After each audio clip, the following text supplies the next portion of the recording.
We were actually talking with Matt Costa after round one, who also is on blue-white-red control. It's the only win conditions that Drew Levin has here are the Augurs, Snapcasters, Restos, and Thundermaws. Yeah. So if there is no Etherling in this list for him to close out the game with.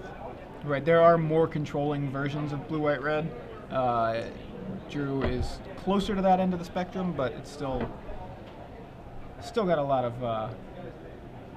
of creatures comparatively to the Aetherling version. So we see a Restoration Angel here is going to jump in the way of an attacking Avacyn's Pilgrim to match the other Restoration Angel on the other side of the table, Joe Smith with a Restoration Angel of his own. Joe Smith is on Junk, very popular deck since basically Return to Ravnica. There have been variants of Junk. Locks It on Smiter is going to come down for Joe. Looks like Drew is up a game here, and seems like we're fairly early in this game. Pillar of Flame on the Smiter, and then a Snapcaster Pillar of Flame on the Smiter. Joe's not playing Junk Reanimator here. He's just playing straight Junk. He only has a 2-color mana base going on right now. He didn't have his black. As you saw, he's boarded in Appetite for Brains. He's down a game, but he would have seen that Restoration Angel if he had the black mana.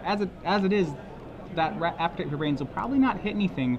The Angels are among. There's only 7 targets for the Appetite in Drew's deck, and Angel is among them. So you see a couple copies of Moorland Haunt there. I believe Drew is playing. Well, it got cut off in our copy, but can't quite see how many he's playing. Looks like at least 2.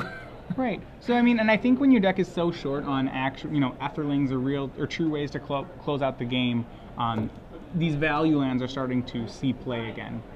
So Drew decides not to attack, passes back. Joe is going to try to cast a Voice of Resurgence, and that gets dissipated by Drew. And now we have end of turn flashback Think Twice from Drew. Right, Drew's just building incremental advantage here. As you saw, he did draw one of his true finishers in Thundermaw Hellkite. Yeah, there's only a 1 of in the main. Yep, 2 more on the board, and I almost want to suspect that he's brought some of them in because Joe has cards like Obsidat, which we actually see in his hand, and Sigarda, which are pretty hard for him to deal with. Drew's going to need some sort of clock. And I believe we're going to see that right now. Drew spreading out his lands there. There it is, Thundermaw Hellkite on the stack. That is going to tap. And now Drew's entered racing mode. He's actually not too much of not really caring too much about controlling the game at this point. He's just racing on damage.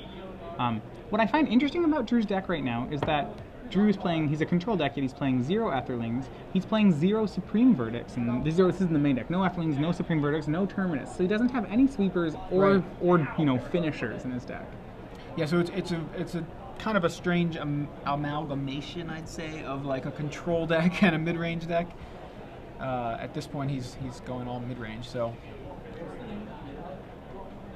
Right, and finally, Joe hits his 5th land, which allows him to make Sigarda Host of Herons. Sigarda, a card that we're going to show you on screen in just a moment. One of the cycle of angels from Avacyn Restored. Yeah, I would say Sigarda certainly saw the most play. It's as a card that's designed to be anti-control. Between its hexproof and the fact that you can't sacrifice it, really it requires a sweeper to get rid of, which Drew isn't playing. Sigarda hexproof, so that means it's Azorius Charm proof. Yeah. Which we see in Drew's hand. Yeah, what I like about Drew's play here is that his deck transitions really well from being aggro into control. So now he's in a Revelation for 5. All Drew needs to win this game is to find a Restoration Angel. He'll resto the Thundermaw Hellkite, tap all the blockers, and swing.